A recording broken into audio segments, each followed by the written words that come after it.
Lord, for material wealth. We thank you for material provisions, for its representative called money. We pray, Father, that you may enable us to understand this blessing in a more spiritual way, in a godly way, so that just like a powerful river, it can be channeled, it can be dammed, it can be used under the control of your Spirit. Father, we commit this time to you, that you may speak to us in a very practical way about a very practical part of our daily life. Because you are interested with our daily life. You're interested with how we handle your resources. Father, teach us. In Jesus' mighty name, we seek your protection from all evil men, from all evil spirits, from all malicious plan of the devil against his assembly. We frustrate all that in Jesus' mighty name. We hide in the shadow of your love and ask you, Father, speak to us powerfully from your heart, through our hearts, O Lord. May you do your will. In Jesus' mighty name we pray. 5 things to remember about money. Number 1, that money is to be earned. That money or its equivalent is to be had. Why? Because money is a shelter. Money gives protection. According to Ecclesiastes chapter 7, verse 12, money is a shelter. Ito isang uri ng kanlungan. Shelter from needs, shelter from a lot of insecurity, shelter from our wants. That money is a shelter. Therefore, what can we learn about that? We should make money. We should make honest money. This honest money disappears bit by bit. Clean money grows and grows. Proverbs 13 verse 11, dishonest money dwindles away, but he who gathers money little by little makes it grow. Ano ba ibig sabihin ng little by little? Hindi naman yung gino-glorify yung napakabagal natin gumawa ng kabuhayan o napakabagal natin maghanap buhay, kundi little by little in the sense that it is not quick money. It is not money that is quickly earned through very devious means. Ibig sabihin talagang tiyaga, honest, pinaghirapan. Pero ito, dishonest money ay nauubos agad o nawawala. And what can that mean? It doesn't mean that physically nawawala, although it can also mean like that. But it can mean also that dishonest money nawawala ng value, nawawala ng halaga. Na habang dumadami, mas kumukonti yung ating capacity to enjoy it. Or, hindi na nakakukuha na tayo paligayahin, pasayahin, bigyan yung mga kailangan, nagawala ng katuturan because it is dishonest. That's why when the Lord teaches us that it is good to be enterprising and productive, it must be done in an honest way. What can we glean from this first group of verses? Strive for honest ways to earn money. Kung minsan sa mga spiritual na people, parang bad word yung money, parang very materialistic naman. Pero makakarating ba kayo dito ngayon kung wala kayo niyan? Makakasupport ba tayo ng gawain ng Panginoon kung wala tayo nun? Meron ba tayong maita-tithe and offering kung wala rin tayo nun? Hindi po masama yung money. Because it is a blessing from God. That's why it is important to understand it thoroughly from a very, very biblical point of view. What else can we know about money? And to remember about money? Money is to be multiplied. We don't make money, God gives money, but what we do is, through our God-given gifts, through hard work and honesty, to make it grow. Money is to be invested, not just spent. Nakita niyo po yung mga taong lagi walang pera, yung mga taong pag nakakahawak ng pera, ang iniisip ay gumastos. Hindi na iisip mag-invest. Nagkaroon ng 1,000 pesos, hindi bumili ng 3 kawali, bumili ng isang piling na saging na sabat, gawing banana cue at itinda. O kaya nagkaroon ng several millions, ang iniisip agad ay bumili ng isang island, mag-member ng isang club, hindi iniisip na mag-invest at mag-negosyo. Money is to be multiplied. God loves seeing money being multiplied. Kaya sa isa pong parable na bigyan ng Panginoon tungkol sa money, sometimes called talents, because it is a measure, it's a financial measure.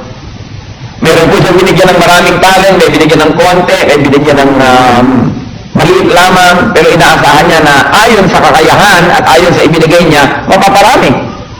Matthew 25 verse 16, the man who received the 5 talents went at once and put his money to work and gained 5 more. So hindi lang ginastos yung pera, pinagtrabaho niya yung pera. In-invest, pinuhunan, pinalago, at naging times 5. At yung pong binigyan ng Panginoon ng konting-konti lamang, konti na nga yung ibinigay, hindi pa pinarami, binaulan sa lupa, hindi natuwa ang Panginoon. Sa Matthew 25:27, sabi niya dun sa nangangatwiran, ang gigit naman ang binigay niyo sa akin, lubog ko na lang sa lupa, o eto na uli. Well then, sabi ng character in the parable representing God, you should have put my money on deposit with the bankers, so that when I returned, I would have received it back with interest. Ayaw mo pala ka ng mamunan, ayaw mo ikaw mismo yung magtrabaho at magnegosyo, sana man lang binigay mo sa bangko, magka-interest man lang. Ang gusto ng Panginoon, ang binibigyan niya po sa atin ng pera, ay lumalago, hindi na uubos.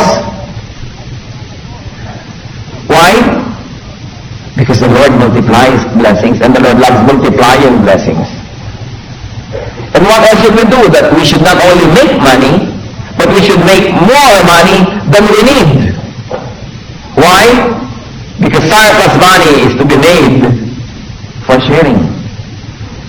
Hindi sapat na tayo lamang making money, we should make surplus money. Lampas ating pangangailangan. Ephesians 4:28. One of the teachings of Paul concerning Christians, sabi ko, kailangan ba iba na yung style nyo? O yung hindi nagtatrabaho, magtrabaho. Yung nagtatrabaho, mas magtrabaho pa. He who has been stealing must steal no longer, but must work, doing something useful with his own hands, that he may have something to share with those in need. So you see, the teaching is that you should not only work so that you will have something for your needs, but you should produce more than you need so that there's a surplus and you will have something to give away for those who are in need. So ang Panginoon po na nagbibigay sa atin ng blessing, siyempre ibinibigay niya yun, una para gamitin natin, para tayo mag-enjoy, para tayo magkaroon ng mga provisions, pero lampas doon, gusto niya marunong tayong mag-invest.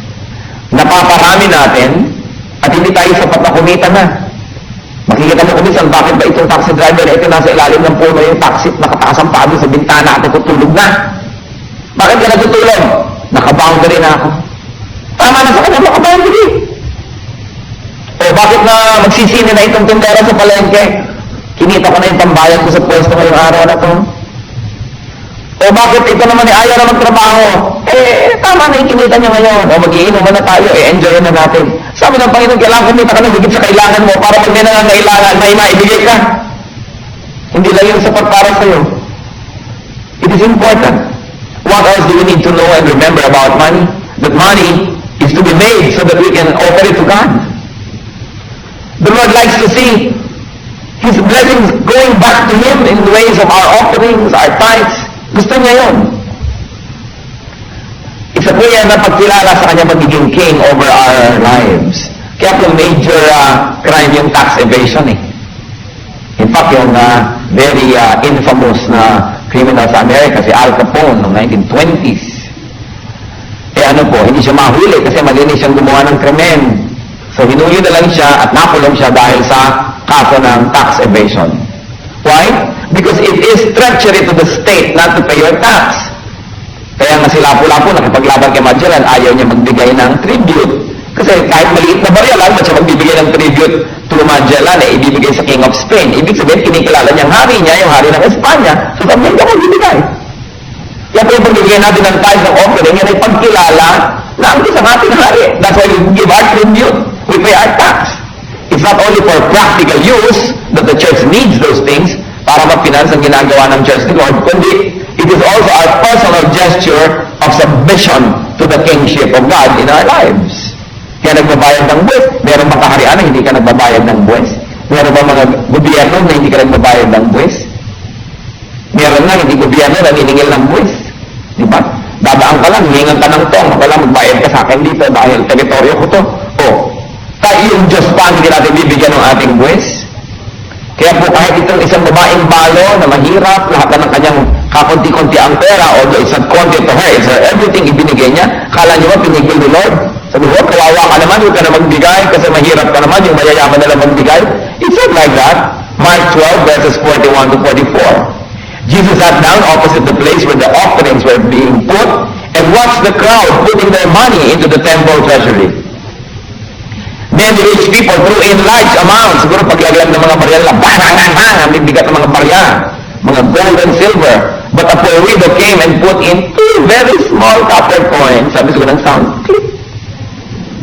Worth only a fraction of a penny. It was not even worth a penny. It's worth a fraction of a penny.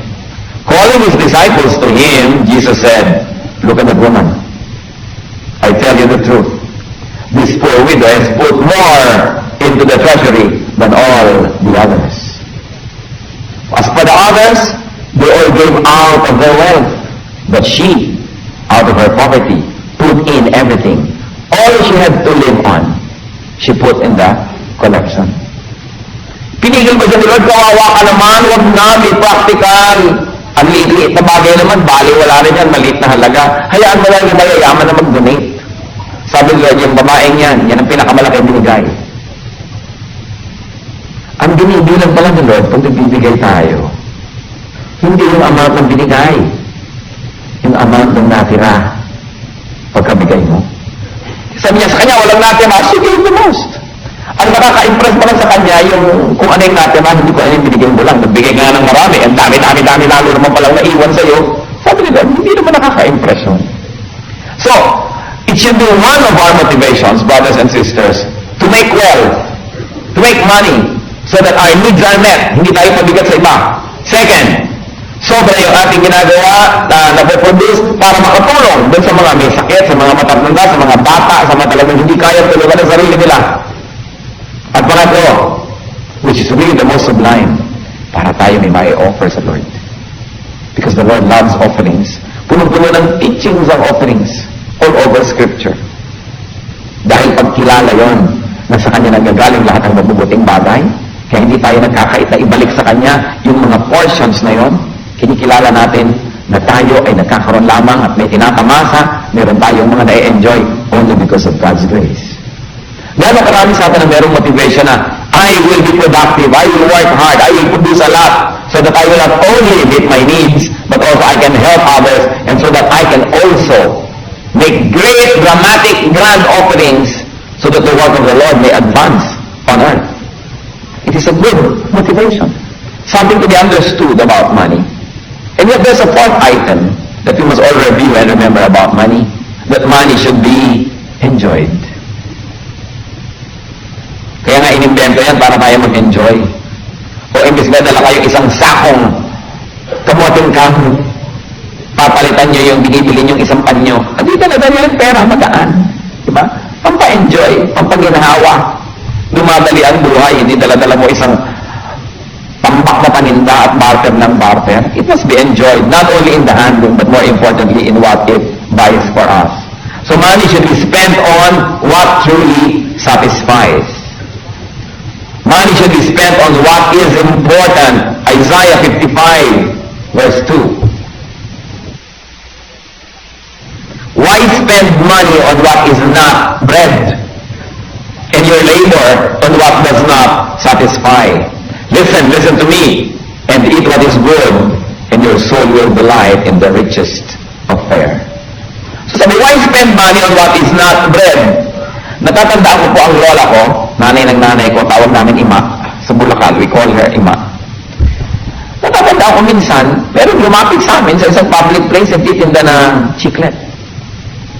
Sabi ng lola ko, nakakabusog ba yan? Iyak-iyak ako sa nagtitinda sa pambira mo si Ima, hindi na lang bibili, tinatanong pa yun. Sabihin na lang sana niya, no thank you. Saan niya nakakabusog ba yan? Hindi po. Hindi ko bibilin. Hindi nakakabusog. Sabi niya. So, by biblical term, Isaiah 55 verse 2, why spend money on what is not bread? In other words, on what is not nakakabusog, what is not nakakasatisfy, what is not good for you. Ano po mga pinagbibili niyo mga kapatid? Nakakasatisfy ba? Kung gusto naman marami tayo binibili niyo nakakasatisfy. Bakit mo binili yan isang katerbang tasa? Sale. Sale nga, pero magagamit mo ba? Sale eh. How can you say no to a sale? Pero nakakasatisfy ba? Ilalagay mo lamang sa budget mo pagkatapos, pampasikip. So why spend money on what does not satisfy? That's why money is useless in the hands of a fool. Baka Baka akala nyo ako may sabi niyan. Proverbs 17, verse 16. Of what use is money in the hand of a fool? Sabi ganun. Anong katuturan? Proverbs 17:16. Anong katuturan ng pera kung may hawak ay hindi marunong? So one of the practical things we can learn, do not give money to fools. Meron kayong mga kamag-anak, meron kayong mga bibigyan, pipiliin nyo, sinong bibigyan ko? Bibigyan ko ba itong marunong o hindi marunong? Sasayangin lang ito eh. Kung ibibigay ko sa hindi marunong, anong bibilin mo? Bread ba? Nakakabusog, nakakapagpatalino, nagbibigay ba sa atin ng comfort o ano? Drugs, mommy, talaga nakakasatisfy. Satisfy ka na ilang minuto, tapos ilang araw kang wasak. No? O anong bibilin mo? Anin mong pera? Kaya po maraming mga tao hindi marunong mag-handle ng pera. Nung pinayaman, bibili ng kondo, doon itatago ang 3 kirita, tigit-tigit isang floor. Di nga naman nakikita-kita. O, ganun ba ang paggamit ng pera? Bibigyan ka ng Panginoon ng pera, anong gagamitin natin? Magiging tayong mataas, magiging tayong mayabang. So, anong nangyayari? Binabawi. Because, ang sabi ng Bible, of what use is money in the hand of a fool. So, you want to keep money? Kung binibigyan tayo ng Lord, be wise. Dahil ang hindi wise, binabawian ng pera. Na ibigay na nga sa kanya, babawiin pa. Kasi, hindi bagay ang pera sa hindi marunong. Ako ba may sabi nun? No. Proverbs 17:16. Of what use is money in the hand of a fool? Kaya kung minsan, meron tayong mga moments sa matalino tayo, tama ang ginagawa natin, nagdati ka ng pera, pero are we always wise? Because if we stop being wise, that money will be taken back. Binabawi. Hindi bagay ang pera sa hindi marunong. Kaya nakikita niyo po, kanino ba lumalapit ang pera? Di ba sa marunong? Sa marunong maghanap buhay, sa marunong magtiyaga, sa marunong magnegosyo. Yung mga hindi pa kinikita, ginagastos na, binabali na, hindi nagkakapera kahit kailan. Laging ubos, laging kulang. Kasi hindi nag-i-invest. Hindi paano mag-i-invest ang unti-unti. Yung mga amo ninyo ngayon, suriin ninyo, once upon a time, hindi rin mayayaman yan, nagyamanan lang kasi marunong sa buhay. Kung yung minana niya, o yun, kanina niya minana, sa dinulo niya, alam mo, ipinanganak yung dinulo niya, dala-dala yung pera. Kasi marami hindi marunong. Pag nagkakapera na, hindi na marunong. That's why one generation is very wise and makes a lot of money, works very hard. The next generation enjoys that money and continues to work half-heartedly hard. And then the third generation sells it all. Di ba marami siguro tayong mga kilala? Nagpakahirap-hirap yung mga lolo at lola na magpundar. Yung mga anak naman, ginamit yun. Tinuloy yung konting negosyo. Pero yung mga apo na hindi nakilala yung mga lolo nila na nagpundar, basta dito, basta doon, benta dito, benta doon, kubos. Kasi hindi bagay ang pera sa hindi marunong. So gusto natin magkapera, kailangan tayo marunong. Nagkapera na tayo, gusto yung i-maintain, continue to be wise. Dahil binabawi. Binabawi. What else can we learn? That money is not to be loved. It is not to be served. Money is not to be served. Ano po ang problema pag sobrang minahal ang pera? Love for money diminishes its value. Pag sobrang mahal ang pera, yung halaga ng pera lumiliit. Bakit? Ecclesiastes 5:10. Whoever loves money never has money enough. Whoever loves wealth is never satisfied with his income. This too is meaningless. More love for money means less mastery of it. Pag mahal na mahal mo ang pera, nagiging amo. At pag naging amo na siya, bumababa na ang kanyang halaga. Kasi hindi na natin siya nagagamit, tayo na ang ginagamit niya. Love for money also gives birth to much evil. 1 Timothy 6:10. For the love of money is the root of all kinds of evil. Some people, eager for money, have wandered from the faith and pierced themselves with many griefs. So yung mga taong sobrang nagmamahal sa pera, mas minahal ang pera kaysa sa Diyos, kaysa sa kanilang kabanalan, kaysa sa kanilang pagiging espiritual, ay para nilang sinasaksak ng maraming balaraw ang kanilang sariling puso. Marami silang problemang iniimbento, marami silang mga hirap na dinadala na hindi naman dapat nandun. Love for money can drive people away from God. So be free from the love of money. Only love making money, love giving money away, love spending it correctly, but don't love it. Walang katuturan yung pera hindi ginagasta. Kailangan ginagasta sa tama, sa mabuti, sa marunong na paraan. At kung hindi ginagasta, ini-invest. Pero kung ginagasta sa mali, walang nangyayari. Hebrews 3 and verse 5. Keep your lives free from the love of money and be content with what you have. Because God has said, never will I leave you, never will I forsake you. May connection yung people's love for money at saka yung sinasabi ni Lord na never will I leave you, never will I forsake you. Who are the people who love money to the point that they hate other people, that they hate their own godliness? Who are the people who love money so much that they will do everything and anything for it? People who forget that God said, I will never leave you, I will never forsake you. So ang ginagawa nila sa pagsisecure ng future nila, sa pagsisecure ng need nila, kahit na masagasaan ang espiritu nila, kaluluwa nila, ang ibang tao, ang Diyos, sige na, dahil lang gusto nila maging secure. Pero ang sabi nila, gusto mo maging secure? Ako na nagsasabi, I will never leave you. I will never forsake you. So sino po yung secure na tao? May pangangailangan yung kapwa ko, meron naman ako dito, ibibigay ko ba o hindi? Pag sinabi ko hindi, kailangan ko yan bukas. Di para ba nang sinabi rin na wala naman si Lord bukas? Ako lang mag-isa, so talagang magpapaka-wise na ako, akin na lang to, pasensya ka. So yung tao naniniwala na ang Panginoon ay kumikilos at nandun ang Panginoon, sabi niya, I will never leave you, I will never forsake you. He will not love money more than he will love people who have a need right now. Hindi naman ibig sabihin, lahat-lahat ko na ibibigay ko na sa'yo, tapos bukas wala ako tuloy. But we should share.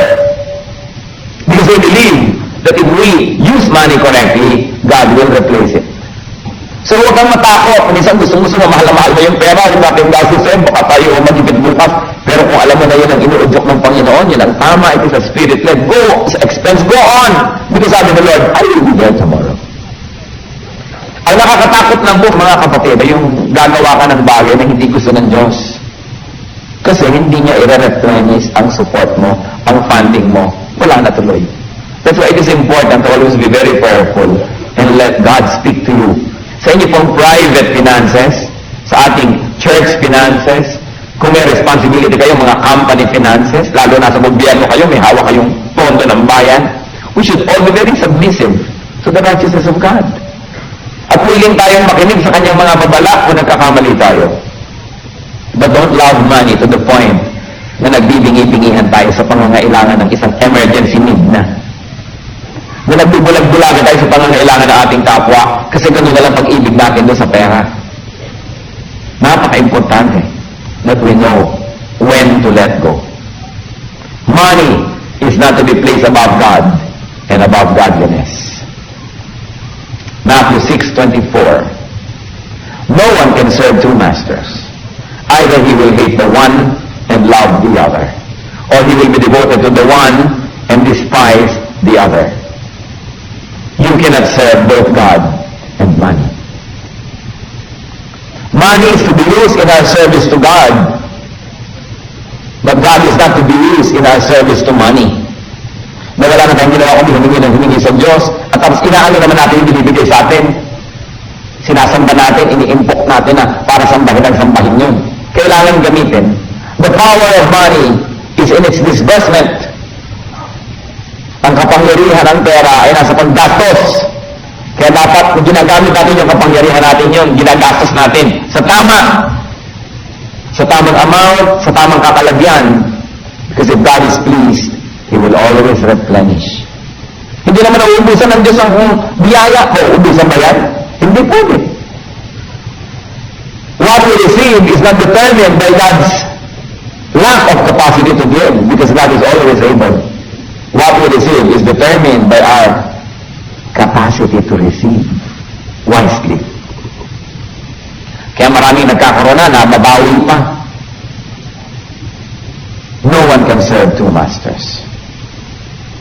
So it is important that money is used for the service of the true master. Service for God. Lalo-lalo sa pagtulong sa mga kawawa. lalo yung mga malapit sa atin, kapatid nyo, kamag-anak nyo, nangangailangan, sa palagay nyo, bakit tayo binibigyan ng sobra ng Diyos? Eh, ang Diyos naman is the greatest mathematician. Marunong mag-balance, alam niya yung accounting. Eh, bakit sobra? Siguro dahil pinapaabot sa atin para sa pangangailangan ng iba. Ngayon, sobra-sobra na, itinatago mo pa sa sarili mo. It diminishes its value. Kung minsan, ang dami-dami na, hindi ka pa rin satisfied. Dati, konti lang, masaya ka na, ngayon, ang dami, hindi ka na satisfied. Nagiging, wala ka maturan. Napakahalaga. Money is not evil. Love for money is. But money by itself is not. Money is good. Money is a blessing. Alam niyo po, sabi ni Solomon, the wisest man that walked the face of the earth, Ecclesiastes 10:19, money is the answer for everything. Hindi po ba halos lahat lamang ng pangangailangan ng tao, pera? Pag may tao na nangangailangan, lalabot sa iyo pera. May tatawag sa iyo sa telepono, pera. May iiyak-iyak sa iyo, pera. Puro pera. Sabi niya, money is the answer to everything. That's why it's good to have a lot of it. So that we can answer many things. And we can have a good shelter. But never are we going to love it above our godliness and above God. So we should make money. We should be productive. Kung minsan ang bayan natin, kaya tayo naghihirap, o bakit? May isa lang na nagaanap buhay, may 6 na nakaasa. So, paano nga naman tayo makakaahon nun? At yung nakaasa na yun, lagi pa nasa mall. May isang kapatid na nagtatrabaho sa Hong Kong, panay ang padala ng drawing ng paa. Siya nga pala, lumaki na ang paa ko. Ba't nga hindi lalaki? Kain ka lang na kain, wala kang ginagawa? Lalaki talaga ang paa mo niya. Hingi ng hingi dito, hingi ng hingi doon. Siya nga pala, magdedebu ako, gusto ko may 18 candles, 18 roses, hindi pa kumikita ni 18 pesos sa buhay. Pagdastangin na atupag. So, kaya mahirap ang bayan. Because not everybody is making money, but everybody is spending it. You should invest. Be wiser. God loves to give money to trustworthy, to fruitful, and to productive people. But you know what God does to people who are not productive? Yung konting binigay, binabawi pa. Luke 19:26. He replied, I tell you, that to everyone who has, more will be given. But as for the one who has nothing, even what he has will be taken away. Minsan nagtataka ka, bakit ba maraming mahirap na lalo mahirap?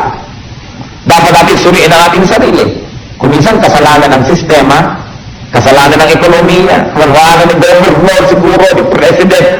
Ang dami-dami mga tao, naghirap mag-ipon ng konti, makabili ng konting lote, nung balik ka nila, may nakatira ng iba.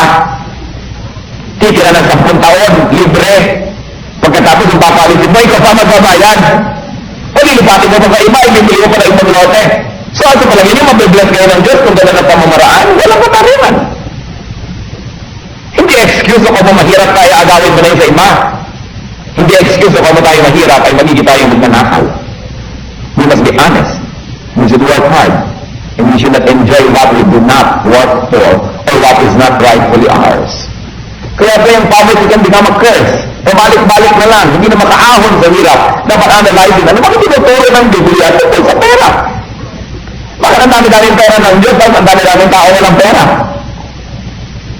Dapat na natin isipin, tama ba? Nung nagkapera ba ako, nag-invest ako, o nagpa-party?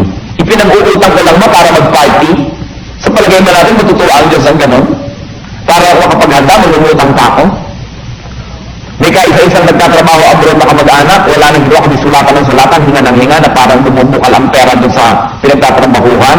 Eh, ang sweldo lang naman nun, hindi nagbabago, constant, na ipadala na sa inyo ngayong buwan na ito, bakit after 1 week, sulatan na naman? Eh, ano, saan siya kukuha? Eh, dapat responsible tayo. Habang maiksi ang kumot, mabutong mamaluktok. Eh, yun lamang eh. Eh, di awa. So, uutangan ng uutangan.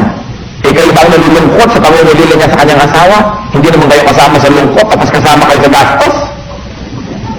Dapat kayo rin kumisan, umasenso sa ating bayan, umasenso ka lang ng konti, walang ginawa mga kamag-anak ko, kundi pitasan ka ng pitasan, hingan ka ng hingan, hanggang maghila ka na uli pabalik sa lusak. Kasama ka na uli nila.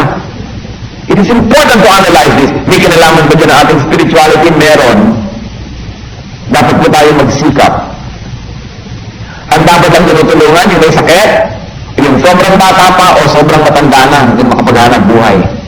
Pero dapat habang may lakas, gumagawa tayo ng kayamanan, ng pera. Yan ang gusto ng Diyos.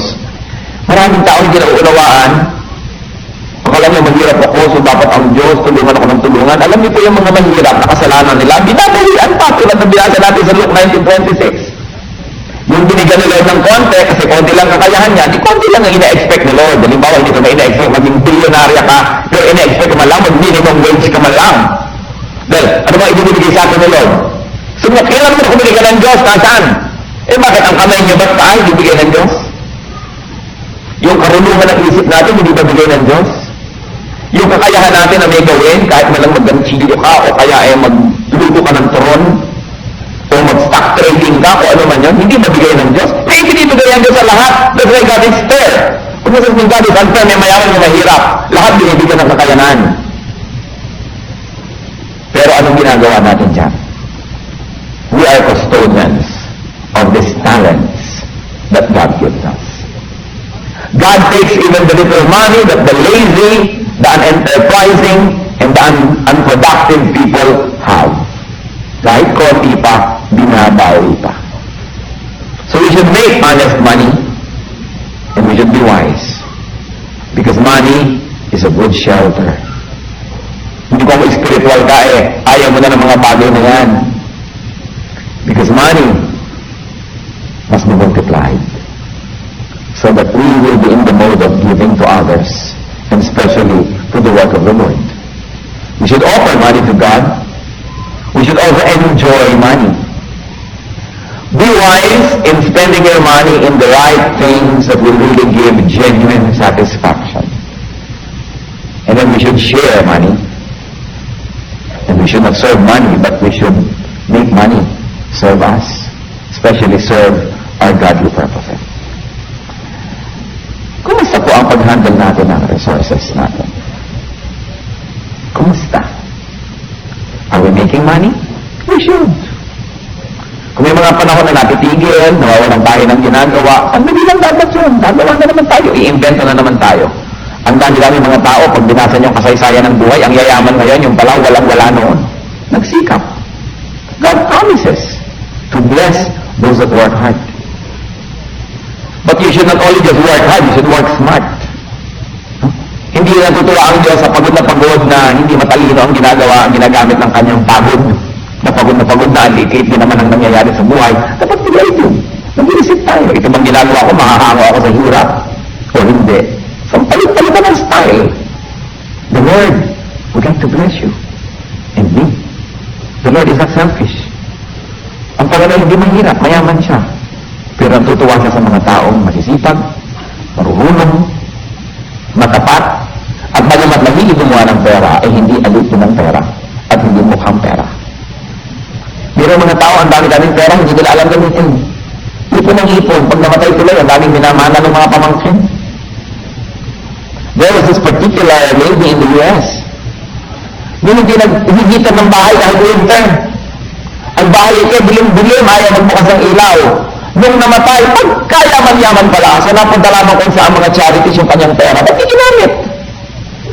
Tulad ng magaganda yung plata, nasa cabinet, tinitira ng gagamba. Ba't di gamitin? Ano niya yung binibigay ng Diyos kung di gagamitin? Kaya karunungan, kalusugan, ginagamit lahat. You know one thing about God, God is a working God. Pagbukas ng tabing, Act 1, Scene 1 ng Biblia, what kind of God do you see? Isang Diyos na nagtatrabaho. Gumawa ng ganito, gumawa ng ganyan, gumawa ng ganito't ganyan, at sa ikapitong araw na mahinga, para appreciate ang kanyang ginawa. So kasali sa paggawa, yung appreciation and enjoyment of what you make. Kasama yun. Hindi nyo nakita ang Diyos na nakatiwang-ruwang at nagpapahinga pagbukas ng tabing ng Bible. Nakita natin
ginapako, nagtatrabaho pa rin, nananalangin. Hindi para sa kanyang sarili, kundi para sa mga nagpapako sa kanya. Sabi niya, Father, forgive them for they know not what they do. At talagang sobra magtrabaho ang Diyos, namatay na nga, bumangon pa muli. Para magtrabaho na naman, para i-bless na naman ang kanyang mga disciples, mag-utos, mag-manage. We should work. Alam niyo, ang mga tamad, hindi natin alam ang sinasamba ng mga yan, si Taning. Pero si Taning pa rin kasi pag kung makukuha lang natin kahit 1/4 ng sipag ng mga diablo, yayaman tayo lahat. Dahil ang sipag nila hindi tumitigil. Nakita ninyo ang sipag ng Diyos, ang sipag ng kanyang kaaway. Ngayon yung tamad, nasaan? Neither here nor there. Kailangan ng tao masipag. Hindi tatamad-tamad. Kahit sa ministry, kahit sa inyong mga secular jobs, we always find ways to improve what we do. Hindi laging gano'n na lang ng gano'n. Let's bow before the Lord, church, and think about these things. You probably didn't expect to talk about money today. Pero yan ang meron kayong lahat ngayon. Di ba? Maikli, konti at marami.